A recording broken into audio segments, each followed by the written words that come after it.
The Imitation Nation podcast covers all things counterfeit, hosted by Shabir Imber-Safdar of the Partnership for Safe Medicines and Sven Bergman of Venture Global. All statements are their own and not the opinions of their employers. All right, welcome back to Imitation Nation, everybody, and happy Tuesday to you, Sven. Happy Tuesday to you, Shabir. I hope you had a good weekend. I did, and it sounds like the post office was busy delivering my letters with counterfeit stamps to you this weekend. So I don't think you've caught the listener. Did you tell the listeners that what you want to get, will you do, and will send me those letters? So to catch folks up, in case they didn't catch it last episode. So Shabir bought some counterfeit stamps and then decided to initiate a federal raid on me by mailing me the fake stamps and real stamps to see which ones make it. And there were 2 letters of fake stamps, right? Yes. Or postmarked with fake stamps, and 1 with a real stamp. And in a bit of irony, both letters with the fake stamps arrived, and the real stamp has not arrived yet. Oh, no. Wow. This is a product feature that they aren't even taking advantage of, which is our counterfeit stamps fly through the mail system faster than the real ones.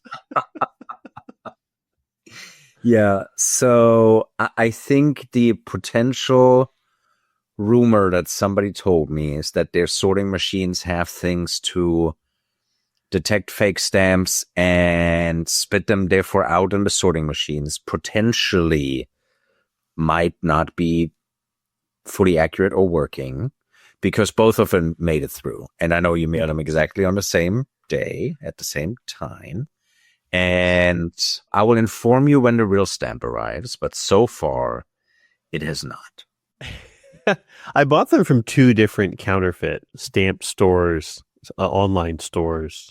Yes. Both advertised on Google. They were using paid ads on Google to advertise their too cheap to be true counterfeit Forever Stamps. And the reason that I know that they're fake, everybody, is because Forever Stamps, when they debuted in 2007, cost 41 cents per stamp. These stamps cost 26 and 28 cents a piece. I bought 100 of each because that was the minimum quantity that I could purchase. And they were never 26 or 29 or 28 cents a piece. They've never been below 30 cents.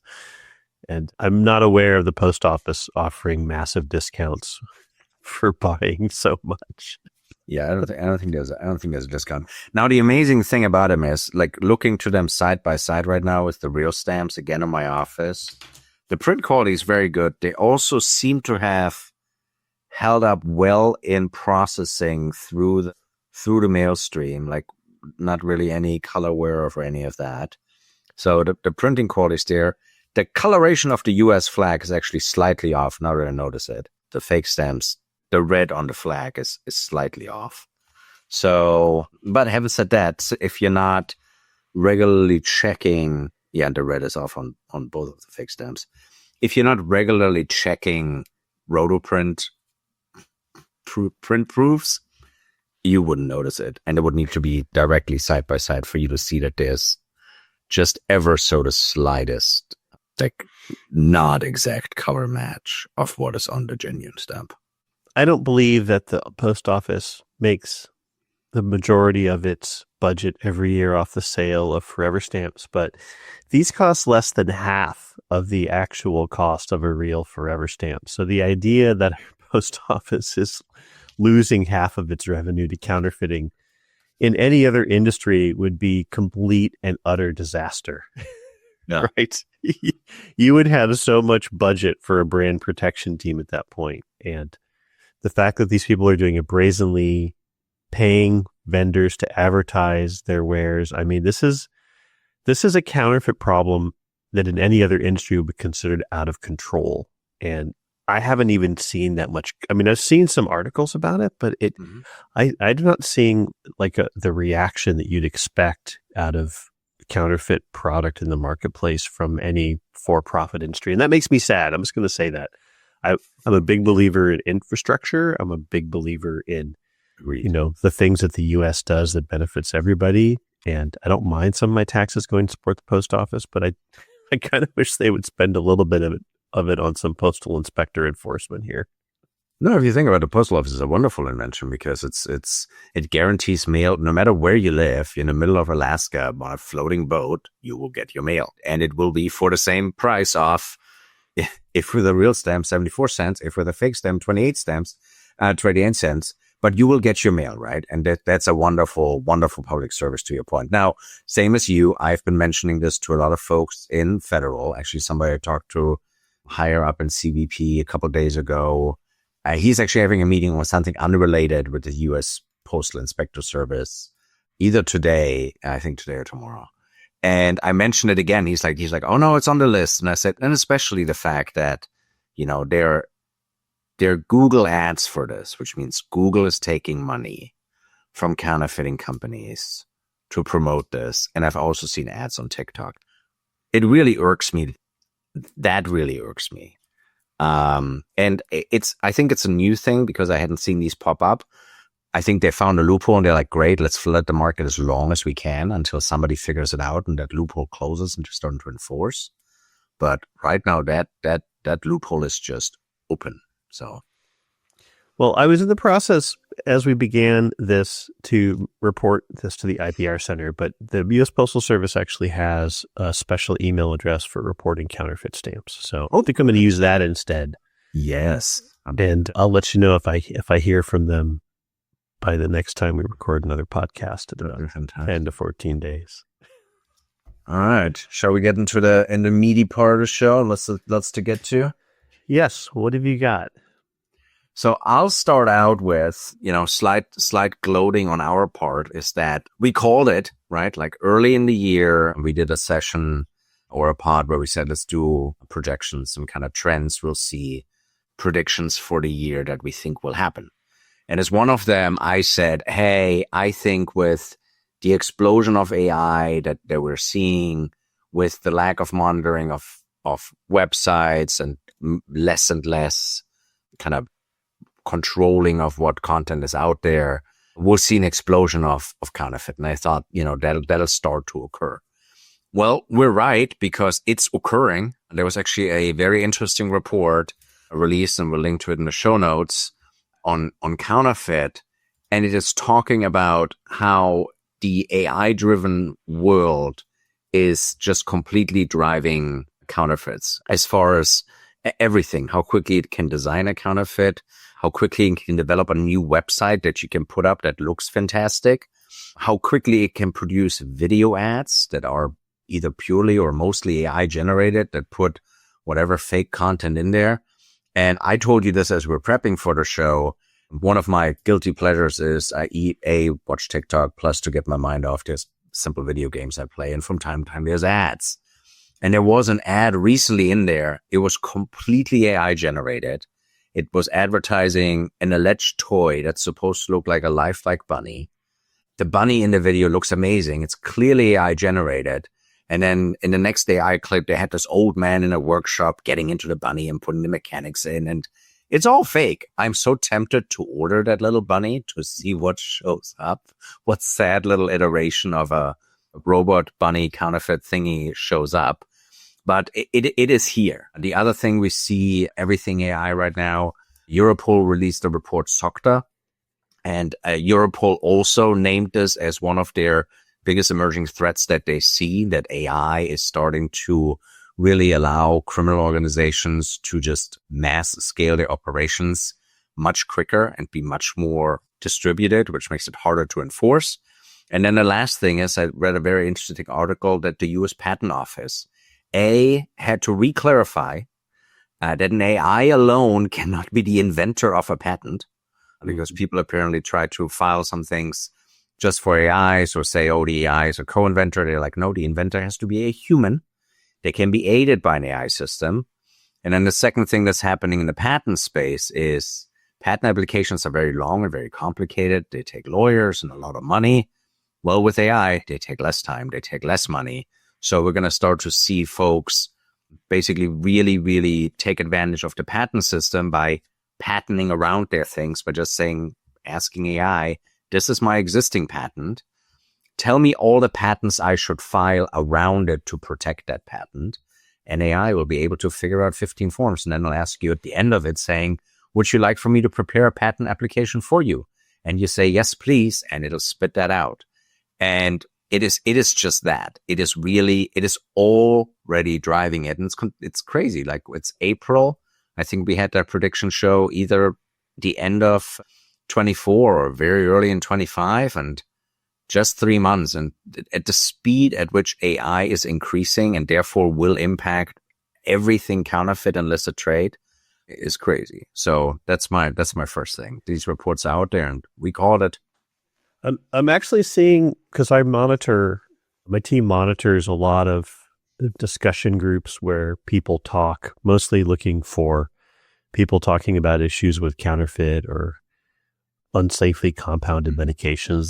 There's a big community people who are now just buying raw ingredients and injecting themselves with them. It's not even legal compounding. It's completely illegal, unapproved substance administration. But one of those discussion groups I follow is not directly related to my job, but it's about lawyers talking. And I'm now seeing threads of conversations of lawyers talking about fighting suits from pro se litigants. Those are people representing themselves who are using AI to generate all their filings. Oh, of course. And they said it's pretty obvious when it happens. It is, first of all, they generate a lot of paperwork. They generate a lot of filings. The cases are always miscited. And the finer points of law that you would not mistake if you had actually been through law school are not correct, right? So they're not using like a Westlaw generated AI that was trained by a lawyer. They're just using like ChatGPT, but they generate a lot of paper, right? The ability to generate lots of motions is easy for them because they just basically prompt the AI to generate it, but they're getting a lot of the details wrong. That's the first thing I've noticed about people contending with AIs, trying to take the place of real professionals. And the other is I just saw right before the Pope's death, and I'm not a Catholic, but he seemed like a really good guy, right? He seemed like in the world of popes, he seemed like he was a very humble man with good values. Agreed. I saw someone made up a fake video of the Pope attacking JD Vance. It was an AI generated fake video. The Pope did not do this, right? Let me just be clear. You see a video of that did not happen, but someone made a fake video of the Pope like taking a swing at JD Vance. And I was like, that actually looks kind of real. I'm really concerned for the future of misinformation at the point at which who knows it's fake, look at it and go, wow, that looks really good. There's legislation moving through right now, which actually might have a chance of passing and signed into law. It's called the Take It Down Act, which is and that's big concern for teenagers, right? If somebody takes a picture of you and then you feed it into an app, and that app puts your face onto a naked body, and all of a sudden you have nude images of a teenager flying around that are not theirs. And this legislation literally is designed to take it down, like take those kind of images down. It'll only increase, and to your point, and it'll only get better, because if you think about, there's always this famous AI video out there of Will Smith eating spaghetti like 2 years ago, whatever it was. And it's awful. It's like his face is not adjusted, and it's all awful. And then when they released Sora, was it 4 or 5 months ago, how good it has gotten, give that one more year and it will be indistinguishable. And so, for brands, I think, I was just down at a conference in South Africa on all of things illicit trade. And there was a big discussion of how the brand companies or brand protection organizations are changing all their online monitoring to detect better all that fake content, because all of a sudden those websites will look really, really good. And how do you detect all of the fake content on all the platforms to make sure your brand is properly protected? So there's a lot. And for companies, in the patent space, yes, be aware of all the slap suits that you just described, but also there's a benefit for companies. If they want to protect more of their patent, use AIs and think about, hey, how do I need to patent around this, and file 10 more patents to protect my product better. So it can use both ways, but it's certainly it's going to be an AI arms race in the criminal counterfeiting space over the next years to come. Yeah. Well, I listen the most. One of my best lines on crime is the Certified Fraud Examiner community, which I joined last year. Mm-hmm. And the ability to scale fraud with AI is what they've been worried about and talking about. And I think it has shown no signs of ending. Like right now in Southeast Asia, we see these giant town size of scam. I'm going to call them prison camps because that's what they are. The people who are often lured there are prisoners. They can't just leave and quit the job. So they're basically slaves. And, you won't need that many people in the future in order to conduct fraud at a massive scale. It still probably helps to have a human take over at some point in the fraud life cycle of the pig butchering scam. But, the ability to scale with AI, your fraud effort is pretty bad. And I'm hopeful that it also works as well for the good guys who are doing anti-fraud efforts. Well, let's actually talk about the good guys. I know you wanted to talk about Amazon's brand protection report that they released, right? Yeah. So this was a really good report. I actually learned things reading this report. I'm going to put it in the show notes. I think you should take a look at it. Amazon has a ton of work that they've done in brand protection. It's a pretty aggressive program. I think obviously Amazon published the report, so I think you should take this with a grain of salt. There's still areas for it to improve. And honestly, not every platform is an Amazon, right? Like we don't make rules for the best, most upstanding players in the market. We make the rules for the bad guys. And I would say that there's definitely efforts from Amazon, perhaps to forestall legislation that I professionally have called for to address all the other guys. But there's a lot of good stuff in there about the work that they've done, filing litigation, assisting in criminal crackdowns. I often cite their efforts to partner with brand owners to supervise the platform when I'm talking to people about the secret world of online pharmacy to pharmacy marketplaces, where there is no brand protection participation at all. I say, if you even did a tenth of what Amazon does to reach out to brand owners, you would have a lot less crime on this platform where there's a small number of criminals posing as pharmacies or who are actual pharmacies selling counterfeit and diverted meds. I think that we still need legislation because not everybody has the resources or the goodwill of Amazon. And so I think the legislation is for everybody else. As an example, Shein or Shine, depending on how you want to call them, is getting sued for allowing seller on their platform to sell counterfeit Coach bags that were not Coach bags. But more importantly, like you couldn't tell that they weren't being sold by Coach. Like there's enough issues on the platform that a third-party seller that's not Coach can sell things without a clear indication that these aren't coming from Coach themselves. And I've had this problem on Amazon as well, where they will have a product, let's say comic book bags, which is something I actually buy a lot, and there'll be a link at the top that says, go to the store that makes comic book bags, but then you'll see this product is sold by a third-party seller named XYZ. And It's not super obvious in that scenario until you look really hard who's selling it. And of course, I've gotten problematic comic book boxes that were not what they were supposed to be. I just recently tried to order double-edged razors that I thought were these special razors, and I turned out to get like Russian counterfeits of them. And so I cut myself. Of course, that was the first thing that happened, is I actually had an unusual injury that I never had with my double-edged razor using them. So I definitely think the marketplaces need some work.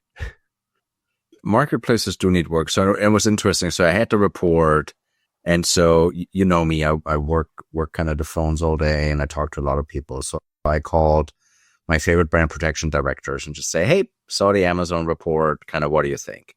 And it was a mixed bag. And the reason why I say it was a mixed bag is, yes, absolutely. If you are a brand protection company and you have a counterfeit and you notify Amazon that there's a counterfeit being sold on their website, they'll take it down in a second. They have a self-reporting portal. They're like, yeah, fantastic. Not a problem at all. We can actually mass upload stuff. No problem. Take it all down. Like, the problem that we have is that they're not that helpful in actual investigations. So they're like, for example, when they do the mass takedowns of stuff, they're like, they don't share the data with us. They're like, we don't know who sold it. we can't take that data then on and take it back and say, oh, it actually allows us to find the actual source, in China, in Vietnam, wherever it is. So they're like, yes, it stops it, but it doesn't stop the people. And our job is to stop the people. They also said that Amazon has a lot of turnover. And so there's not always dedicated teams inside. Again, that's all working investigations. They said, yes, by far, awful places will continue to be AliExpress, DHgate, those kind of places where they're like Shein, Temu, where they're like, yeah, that's just really, really rough. Like there's some and they have some, but it was actually interesting. Some of the best to work with platforms, and I won't mention them here because A, I forgot them, and B, nobody will know of them, are platforms that are like just South America facing or just Asia facing. So they don't have a US facing front, but they're like, some of those companies are fantastic to work with. And they also said Alibaba, ever since it went public, ever since it started to work with the ICC on their special reporting network that they have through the ICC, Alibaba has gotten much better. But having said that, with Amazon, yes, the report is there, and the report is, since they, as you pointed it out, publish it themselves, make a big deal of it. As the saying goes, only trust the statistics you falsified yourselves, right? I think for legislation, A, it's needed, what's required of platforms to take down. And I think there should also be requirements in those pieces of legislation as far as reporting requirements, and potentially not reporting by the companies themselves, but annual studies by Congress or GAO on what's really going on these networks. Having requirements in place that require you to cooperate with brand owners or law enforcement, national enforcement. So I think right now this is a self-governed phase, and I know Amazon is massive, and they're probably trying, a good effort, but there's not really a requirement for them to do any better right now. So I agree with you. Good report, lots learned.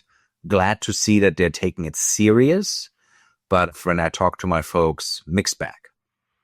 Well, I'll just leave this with one thing, which is that if we took the things that Amazon is doing and we basically put them into legislation and said, you have to do this or you accept liability, I think that would be a huge step forward.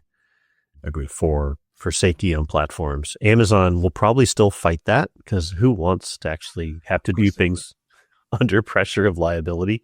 Right. But the whole market does not look like Amazon, and yet it still operates. That being said, you mentioned Asia Pacific, you mentioned South America. What does this look like in Europe? What does the world of online marketplaces and counterfeits look like in Europe? Because I know you've been looking at that.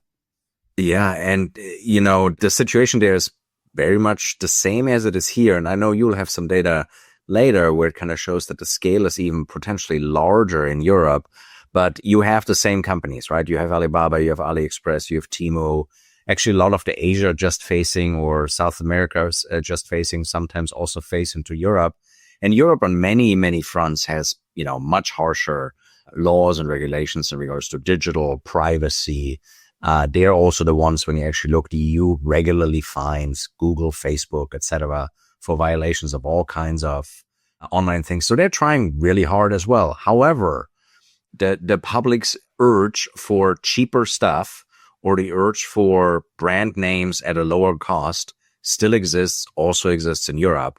And so I'll start with the kind of lighter news on that first.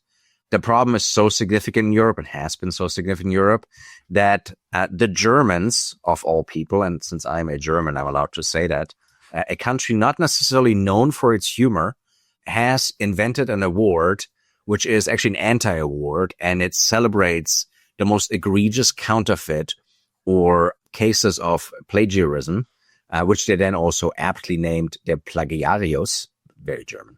And it highlights the best/worst counterfeit each year. And the counterfeit either was so good that it was not be distinguishable, or it's a counterfeit that's so bad where you're like, wow, we can't believe you actually made the counterfeit. Or sometimes they have a counterfeit where like, wow, this counterfeit was really dangerous, as 2 years ago, somebody counterfeited a chainsaw, which is something you kind of really want to work properly. And so, scrolling through the awards, if somebody wants to go, it's kind of like the Darwin Awards, but for counterfeits. It is amazing what's on there. And it goes from the simplest. Some of the counterfeits are just T-shirts or drinking glasses or something, to actually very complex things such as a chainsaw, or somebody counterfeited the full Mercedes-Benz diagnostic laptop device computer thingy that they plug into a Mercedes when they diagnose it. Somebody counterfeited that entire thing and was selling it. And that award has been going on since the 70s. So it was founded by a German designer who was upset about the plagiarism of his designs. And it has since been chaired by heads of state of Germany. Chambers of the Commerce right now is running it, the head of the Chamber of Commerce of Germany. And it is a non-for-profit, and they basically just want to raise awareness about counterfeits that are significant in Europe and have a little bit of fun on the side of pointing some of these crazy counterfeits out. Well, I looked through the awards and they're pretty funny. There are some medical counterfeits in there. And I like how they note that there are also platforms, European-facing platforms that we don't even know about that are the distribution methods. So it's not just, they don't just call out the counterfeits, they call out the people helping to make the counterfeits a bestseller to the public. As I was looking at the awards and then looking at the overall problem in Europe of counterfeit trade, there's a couple of numbers that stood out to me. And one of them is that our value for a package that comes through de minimis, doesn't require advanced electronic data, is $800 per package for the value of the package. Now, of course, one of the most general on the globe, right? Yeah. Europe, the EU's number is $150. So their de minimis packages are a lot lower, which is a little bit easier, I think, for customs officials to be able to say, okay, that does not look like it's worth $150. It's harder when it's $800. The estimate is that 85% of the small packages that flow into the EU from cheap platforms like Temu and Shine are not compliant for safety, which is an enormous number. That is huge. And the one that really shocked me is that the U.S., with all of our trade and all of our wealth, we get about 1.3 billion de minimis packages, customs free, I'll call them, packages a year. The EU receives 4.6 billion. So they had 3 times as many of the small packages coming in full of counterfeit products. And there's actually people in the EU, trade experts, who are asking the EU just to scrap this concept of de minimis customs-free packages altogether because of the scale of the crime. Well, it's I think it's the same what's happening in the EU. And yes, that scale is crazy and yes, the EU, if you think about economically, like size of the GDP as well as population, it's actually about the same as the US. It just is split up into 26 countries with 50 states, right? But economically equivalent. But for that to be 3 times the amount is insane. And, in the US, we're, I think, looking at the same thing. You hear people in the US calling for de minimis either to be lowered drastically, but the EU actually shows that the value doesn't really matter because then I just lie about the value in addition to selling counterfeit. Like I just lie about something different. But the folks in the US also are calling for, let's just get rid of de minimis and let's just get rid of what we did, Type 86, because the problem is de minimis was invented. It comes from Latin de minimis, like being minimal. And it is because it's a minimal risk. It's a minimal value. I therefore don't need to inspect it because it's my grandma sending stuff to me or me sending stuff to my mom in Europe. That's what it was invented for. It wasn't invented for massive online platforms that connect billions of people to each other to exchange goods on. So it's just being taken advantage of. And to your point, now the interesting thing about this is where all this goes. You actually sent me the article 2 days ago and I verified it. So with everything that's going on right now with us and tariffs and de minimis and et cetera, and that everything below $800 is still de minimis, but that's a short-lived thing as was declared by the current administration. But that everything above 800 declared as 800 needs to be done through formal entry. So it can't flow in through your regular small parcel or express consignment. It has to be formal entry. And formal entry is bigger, more complicated. It's basically entering freight. For whatever reason, DHL, one of the largest packaging providers and shipping providers in the world, has said that we are not shipping anything that is not freight declared, but is small shipments above $800 into the US anymore. The end. Either they think it is too complicated for them, or they don't have a system developed for it.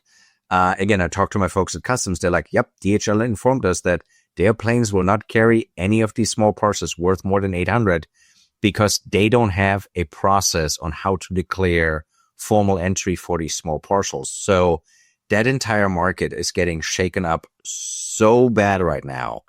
And it will be interesting where this goes. I don't know if UPS and FedEx have the capability to properly do it. I assume they do. Otherwise, they also would have pulled out.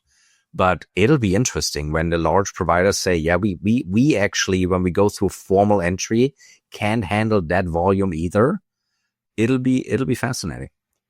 Yeah, I mean, I'm not a trade expert, and I'm still going up the learning curve, but it looks to me as if there is coming a $25 minimum tariff on de minimis packages from China. Yeah. And if, based on the executive order that the president issued around this. And so that's, I mean, the infrastructure required for a shipping company to process that, to figure out who pays that, to collect the payments at the right time. Because the worst thing in the world is you arrive with your cargo plane at LaGuardia and you disgorge 17 pallets of de minimis packages and suddenly you have to pay them. Like, did someone pay them in advance? How did they pay? How did you alter your shipping systems to allow them to pay? Do you have the ability to produce the proof that they paid at the other end? Like, just the IT challenge of this is enormous. And maybe DHL just decided they were not going to be ready and they were not going to invest in it, especially if there was a chance that they could spend $15 million changing their technology systems and then the tariff minimum $25 charge would go away a week later. Like, they're probably super nervous about the unpredictability of this environment. And I think that's exactly it. I've been to the sorting facilities for UPS and FedEx, both of them. Incredible operations, insanely incredible operations. I've been to international mail facilities. Yes, the logistics of like, oh yeah, $25, that's easy. To your point, who collects it? So if I ship it in China, does China Post collect it? And then China Post kind of needs to give the money to me, or is it a pay on delivery? There actually exist packages with pay on delivery. So do I need to then go to the post office and pay $25 to the postman before they can deliver it? Which means that the post office would need to hold all these packages until they're picked up. So you're right. None of these logistics are thought through, and some of the providers definitely will look at this and say, I don't know if the system will stay, since there's a lot of flux right now in, to say it nicely, in federal regulation laws and tariffs and all of that. And they're like, yeah, I don't know if I want to invest all of that and do all of this to then change it. I talked to folks at the other shipping companies, and they said every time a tariff changes, they're like, it's a full work, because they got to implement all the tariffs in. And then 48 hours, they're like, oh, we're changing all the tariffs. They change them all back. Now, again, back to our podcast, what does it do? It ultimately, chaos creates opportunity for counterfeiters. That's all it does. That's just all it does. So if I can disturb the system, the least efficient I can make it run, the more cracks I can find to slip through. So let's see if it all changes for the better. But back to Europe, yeah, their issue is massive. There's a good link in our show notes to a German program that discusses all of this and has also the award in there. It's certainly worth a watch, and it's crazy. I want to close this out with one point, which is that I have heard people say that a $25 minimum tariff will deter counterfeits. And I work in this space around medicine, and I don't think that that's true. I'm looking at a prosecution of 2 Indian brothers who fled the country, I believe, to Singapore, and were recently extradited back for the crime that they are accused of transacting counterfeit Keytruda, which is a oncology drug, among other things, into Washington state. For them to pay an extra $25 to get their package through is not an impediment to counterfeiting. Counterfeiters who are sending fake medicine into the U.S. can afford $25. It's like you're selling tax stamps for illegal marijuana or something. It's like, okay, if you're just going to charge them, they're just going to pay the fee and continue going and plying their illegal trade. That is not going to stop it. What would stop it, and I think you and I are probably the repeated choir on this, would be more data, like advanced electronic data for all these small packages, and more resources for enforcement.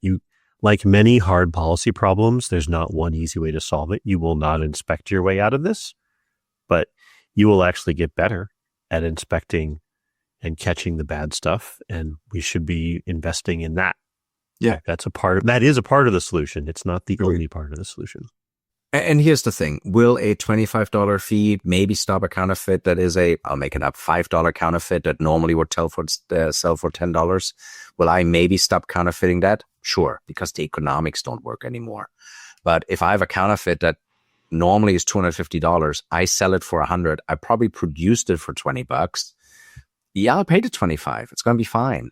They also already in their math have built in the math of percent of seizures, and they know what percent of seizures they can survive. So to your point, we have to get better about data detecting this, allowing for targeting, getting better about using AI. I'm a big fan of AI. I also know the perils it has, but all these packages to be inspected and scanned. I'll give you an example. AI right now is being trained and it's being fantastic at detecting cancer. Why? Because I can train it on tons of training images, what to look for. It looks at MRI slices and says, that doesn't look right. It then spits it to a human, a doctor, one who went to medical school. Like you wouldn't want for the AI to spit out, you have cancer. You don't want that. But to spit it to a doctor and say, hey, I'm flagging this. This looks suspicious. Please take a look. Okay. But it feels it out. The same should be happening at ports. We should be scanning every package, x-raying every package, detailing every car that goes through a port of entry, flowing that into an AI system that then spits it out and says, these 15 or 20 look suspicious. Right now, we don't do that. There's some great legislation. Senator Cassidy, shout out, has called for things as that. Senator Langford, same thing, has called for things as that, where they said, let's use these technologies. And we have huge opportunities to do that. And that's the only way, short of saying, fine, no more global trade, which is second option. You can only do it if you approach it as a whole approach versus, let's just put a little fee on it and they'll fix it. There's no silver bullet. I agree with you. What we've learned from the counterfeit medicine environment is that if you've got that $5 counterfeit of something that should be 15 or 20, yes, you will no longer send a single package with a $5 counterfeit and a $25 minimum tariff. Yeah, you'll throw 100 of them into a box. Correct. So it's worth $500, still under the de minimis. You'll pay the $25, and then you'll have a reshipper in the U.S. who you send the order to, and they will then send it to you from, someone's work from home business in New Jersey, where all they do is reship individual items from a bulk smuggled box that they previously received. And we already in the seizure environment see these boxes. So they're boxes that are seized. The box itself is, again, declared 800, whatever it's declared at. And when the boxes are being broken open, they're filled with pre-addressed envelopes. Like it's already ready to go. And then they just dump that in the US mail stream. And it kind of goes the final mile. So yeah, of course, it'll be an interesting place to go. So. All right. Well, on the next episode, I'll let you know if I get any word back from the postal inspectors. I've always historically been told that they're a really aggressive law enforcement agency. So I really am excited to tell postal inspectors about my counterfeit stamp problem. And hopefully they don't come knocking on your door. No, I already have them. I'm going to destroy the evidence. I'm joking. I'm really not. But so I just find it really, I hope the real stamp arrives. And so I hope so too. I hope so too. I did write that it was bought at the Sunset San Francisco postal station, on the back of that envelope. All right. Thank you, everybody. Until next time, Sven. All right, until next time, Shabir. See ya. Bye. The Imitation Nation podcast is a production of Cause Stories and is the sole owner of this production. Podcast production by Shabir Imber-Safdar. Podcast management by Sarah Imber-Safdar. Theme music written by Jonathan Boyle.